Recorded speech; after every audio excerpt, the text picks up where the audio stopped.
So I am here to answer this question, why should I care?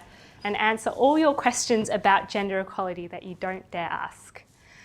Before I start, I want to tell you a bit of a story of why I'm giving this talk today. So not so long ago at my previous workplace, I witnessed a male associate in a leadership position get visibly upset because our company had put on a special lunchtime event to celebrate International Women in Engineering Day. Yeah, I felt that too. So he kind of asked in our open plan office space pretty loudly, why are we still doing this? Surely we're past this now. Surely we no longer need to celebrate women separately to men. This is such a shame. I thought we were over this. What would happen if I created an International Men in Engineering Day? How would that go down? So yes, it was quite a bold statement to make in an open plan office. And it was even bolder because he made that comment while sitting next to a female engineer who had spent much of her career campaigning for women in STEM. So STEM being science, technology, engineering, and maths. So she spent quite a lot of her time after work doing events for women in STEM, and she was very passionate about the topic, and everyone knew this. So the whole room turned to this woman, waiting for her response. And you could tell she was getting ready to unleash. She was getting ready to unleash and say, probably thinking of what rebuttal she was going to make. And you could kind of see her face blush. Yeah, so she was about to say something, right? So everyone looked at her, she took in this deep breath. And then very disappointingly, the next thing that happened was that she just let out a big sigh and nothing ever came out of her mouth. So what had actually happened was, in that very moment, she realised she didn't know the answer to the question. She'd spent her 8-year career working on promoting women in STEM, yet she couldn't answer this simple question. Why is this still an issue today, and why is it a problem we need to solve? So even though there's all this hoo-ha and fuss about getting more women into STEM, the average person still doesn't know what the actual reason is. And in fact, a lot of the experts don't know either. So you may or may not have guessed that the woman in that story was actually me. And the man in that story was my boss. Not long after that conversation, I realised that this was something that I really wanted to dedicate my life's work to. And it was a cause that was worth me stepping away from my 9-to-5 job to work on full-time. So this is me. I'm Tiffany Dawson, founder of Tiffany Dawson Coaching. And although I don't have a background in tech, my husband is a web developer. That is proper flexible working right there. He is on the road. He is always the developer. Together, we own 2 beagles. That's Alfie and Pippa there. And I am a personal development book nerd. Those are just the ones I've got in hard copy. I've got heaps of them on my Kindle as well. I don't actually generally like reading, but I only like reading personal development books. Another thing about me is that I'm obsessed with coffee. This is an actual screenshot of my phone gallery when you search coffee at the top. And this is just the first page. You can scroll down a bit more as well. And I think that is a result of me coming from Melbourne, Australia, where coffee is life there. It's very hard to come across a bad coffee in that city. So my career has consisted of 8 years as a mechanical engineer in the building industry. And during that time and time again, I saw all these brilliant women leave their engineering jobs. From the outside, it looked like they were leaving because they were off to start families. But I knew all these women better than that. I knew they all had one thing in common, which was that they were no longer fulfilled in their jobs. So that is why I'm so passionate about this topic. Because the average person doesn't actually know the reasons behind gender inequality in STEM today, a lot of people feel like they can't actually ask questions about it because they fear they might sound dumb, they might sound insensitive, they feel maybe they should already know the answers. But if no one's ever taught them, it's not their fault for not knowing. So I'm on a mission to change this, and if you want to join me, there are some things in this talk today that can help you. So I'll start off by talking about the current gender balance landscape in the tech industry for the UK. Why does it matter? So what benefits can we gain from achieving gender equality? The big question, why does gender inequality exist? Yes, I've done my research since that conversation with my boss. And then some simple actions you can take away from today that you can implement tomorrow in your own workplaces and lives. Does anyone want to have a guess as to what percentage of women exist in the UK tech force today? It's about 18%. Close. It's a little bit lower than that. So it's 16.4% of the UK tech sector workers are women. Out of the UK programmers and software developers in the UK, only 12.5% are women. So we've actually got a pretty good gender split here today. If we're to reach gender parity in the UK, we would need to hire 1 million women into the industry. And if you are as sad as me and love to read gender pay gap reports, you'll see a very common pattern emerge, which is that the higher up the leadership levels you get, the lower the percentage of women. Now, some of you might be thinking 16.4% is not a great figure, but we've made some headway in the last 10 years, surely. Wrong. In 2009, just over 10 years ago, we were at 15.7% women in the UK tech force. 2018, we did go up a little bit, and then in the last year, we've dropped again. So I think comparing those numbers tells a good story that the UK tech sector needs to do a lot more work. Before we all agree to put the time and effort and money into doing this work, we need to understand the benefits of it. So, why does gender equality actually matter? Here are just a few reasons to start you off. There are plenty more available as well. So, it's quite well known that there is a massive skills gap in UK tech. I was talking to a couple of you before the talk who are in charge of hiring new candidates for your companies, and most companies fail to fill all the spots they've got available with the tech requirements they've got. I think there was a study done recently saying about 89% of UK tech companies aren't able to fill all the spots they've got available. So we literally can't afford to lose any women. This also has wider implications. So obviously, individual companies, they're not reaching their full potential if they can't hire the amount of people they need. But it's also a concern of the UK government. Accenture did a study recently to say that if we don't fix the tech skills gap in this country, we're at risk of costing the UK GDP growth by £141 billion. So we are on track to be falling behind other countries. Diversity of thought equals better problem solving. There's a whole bunch of studies that have been done to say that a homogenous group of people and a diverse group of people, they've been given the same puzzle to solve. Most of the time, the diverse group will solve the puzzle quicker, with less mistakes, and with more innovative solutions. So the reason behind this is that when you work with people who are not like you, you're more likely to ask questions. When you work with people you're like, you kind of almost can guess what they're thinking, so you don't bother to ask those questions. So you are at risk of making more mistakes, and you don't come up with new ideas as often.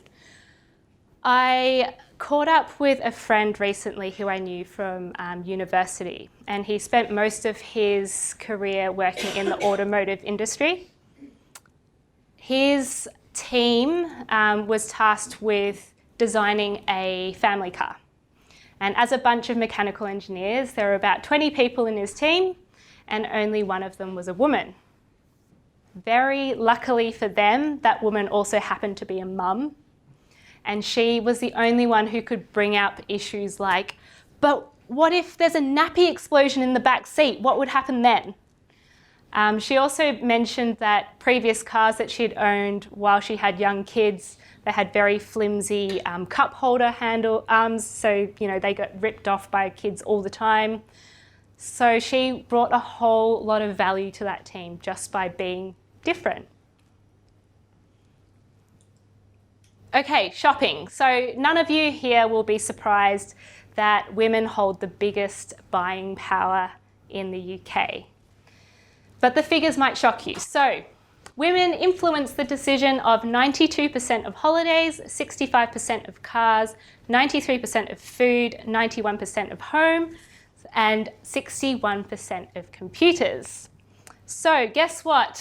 If you don't have a woman in your team, you could be opening yourselves up to blind spots for spotting new trends for services, or you might lack the ability to create a product that a woman wants to use.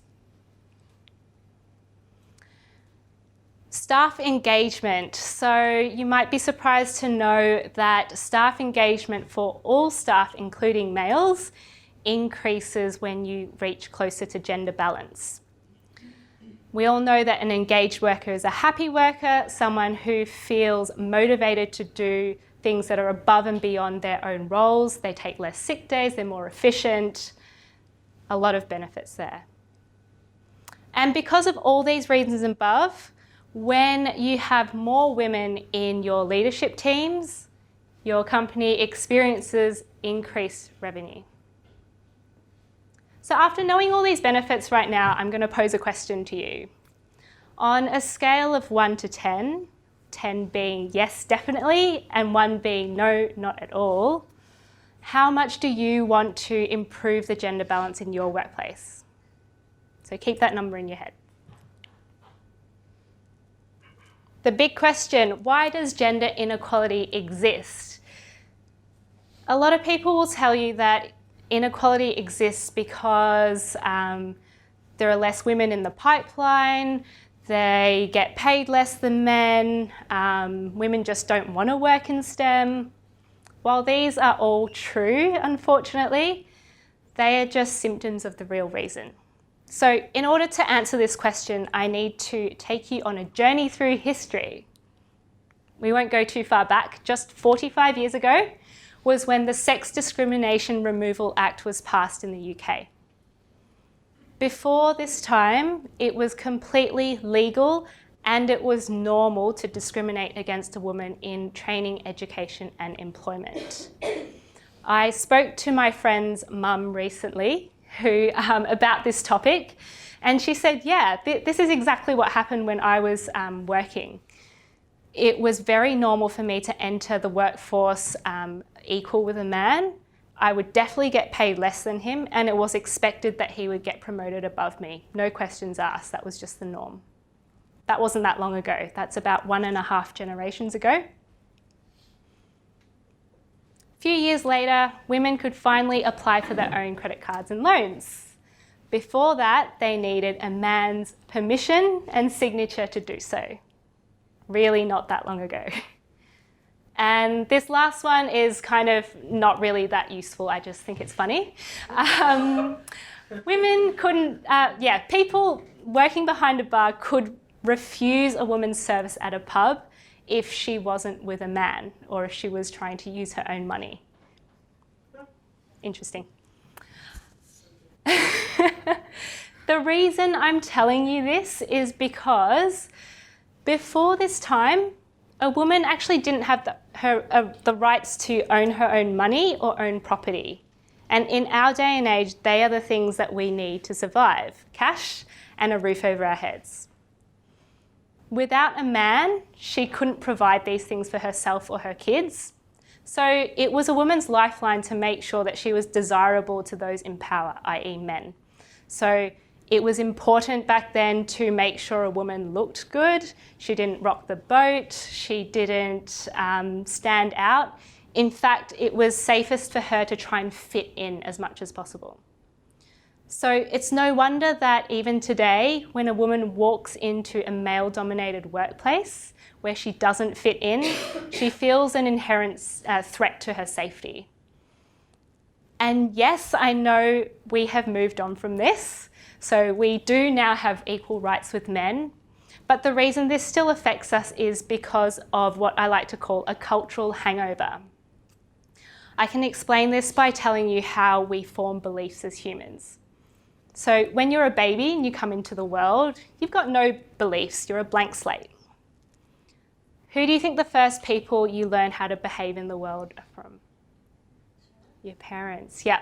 Parents who have probably lived through these stages, and they also learn their beliefs from their parents.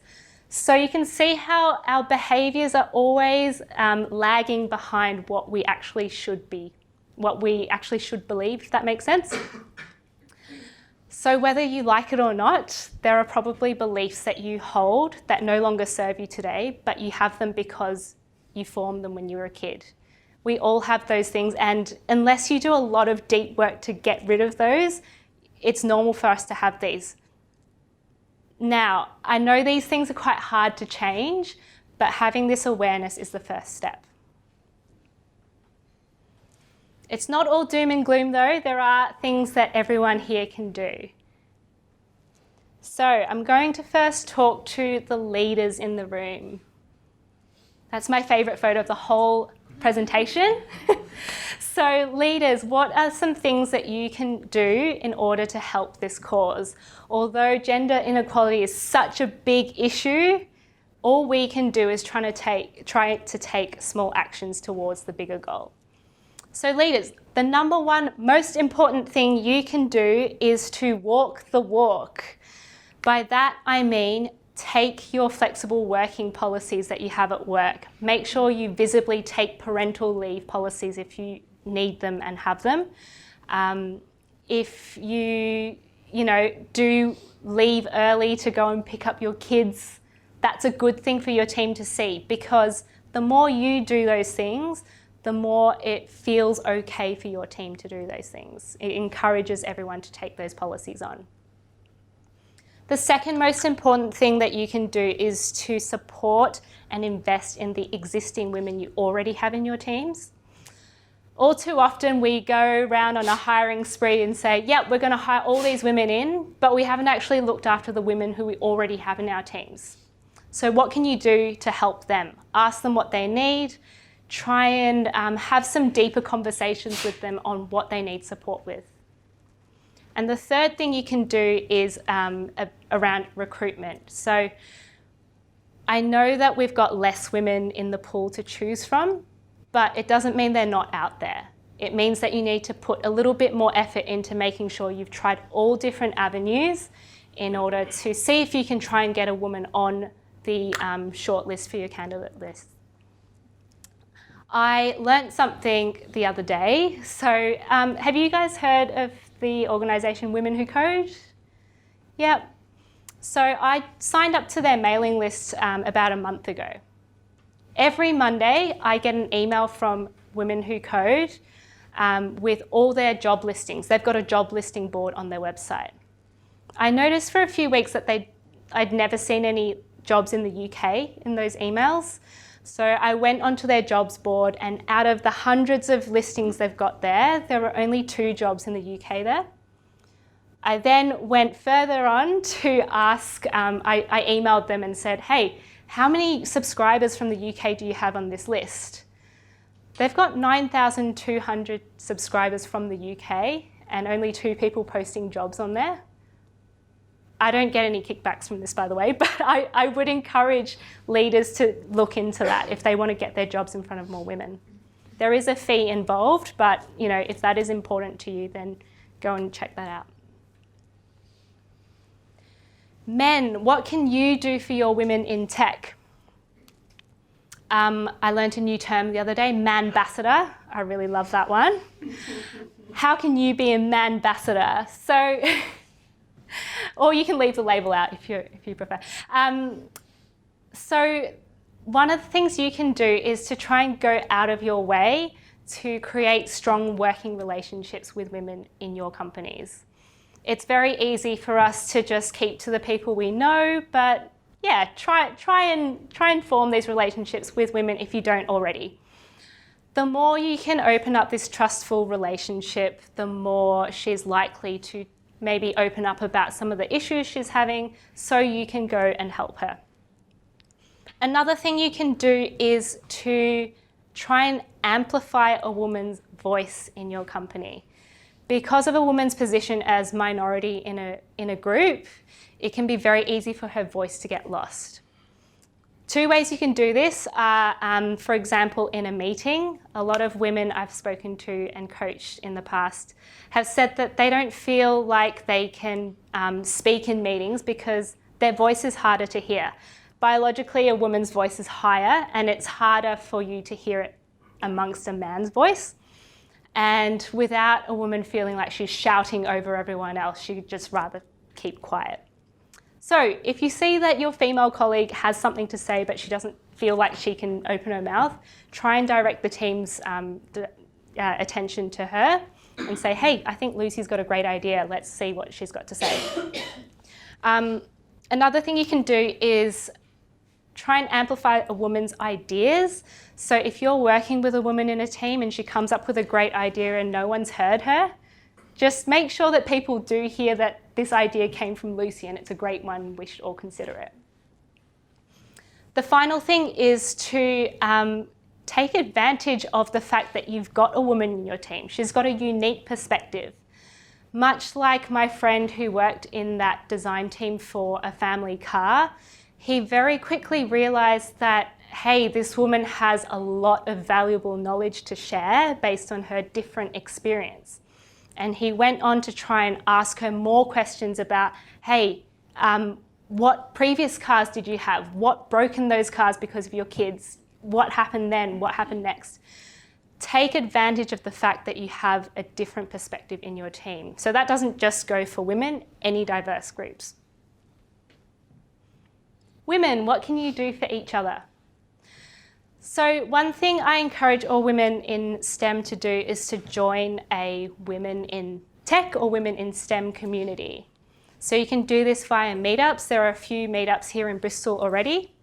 Or you can do this online. So there are a few Slack groups for women in tech. There are also some Facebook groups. I've got my own Facebook group for women in STEM where we share our challenges. Everyone supports each other on that. So if you're interested in joining, come and speak to me after this talk and I can share with you the link. The second thing women in STEM should do is to try and mentor a more junior woman in STEM. So mentoring can be however you want it to take place. It can be a formal setting. It can be asking someone out for coffee once a month. It can just be asking a more junior woman in your office how they're going once a week. If you don't know someone more junior in your workplace, but you have a niece or your friend has a young daughter, just try and be a visible role model for them. Talk to them about what you do at work and just be there for them and tell them what you do day to day, because I think a lot of us didn't grow up with female role models in STEM. Women, what can you do for yourselves? The most important thing you can do for yourselves is to invest in yourself. The best way that women can show other women that tech is a great place to work and entice them all to this industry is to show them you are living #your best life. So make sure that you are looking after yourselves, that you are in a career that you get a lot of fulfillment out of, lots of joy, and that you're showing the world that you have a great job in tech that other people are envious of. So before I asked you a question about, on a scale of 1 to 10, how much do you want to create change in gender balance in your workplaces? If you answered a 6 or above, I'd encourage you to consider doing one of the following. So leaders in the room, if you answered a 6 or above and you would like to make some positive change towards gender balance in your workplaces, I encourage you to send me an email or come and speak to me at the end of this talk. I run consultations with businesses who are looking to do this. And what we do is we look at the practices you've already got in place, and I can provide you with some additional steps for things that you can do to positively create change. If you're not a leader, but you feel like your workplace does need some help, please come and speak to me. I'm more than happy to help you, and there might be a way that we can work this out. Women in tech, if you feel like you are lacking vision for your future in your career, you are struggling with confidence or time management, come and speak to me as well. You can apply for a spot to do a discovery call with me where we'll work out what the next steps in your life are to create a goal and also a next step towards it. So that's it for the talk. I think if I could ask you to take just one thing away from my whole talk, it would be that it is okay to ask questions about gender equality. It shouldn't be a taboo subject because it's something that we all have the responsibility to make change on. So I do encourage you to ask any questions either now or later on if you're a bit shy. Thanks.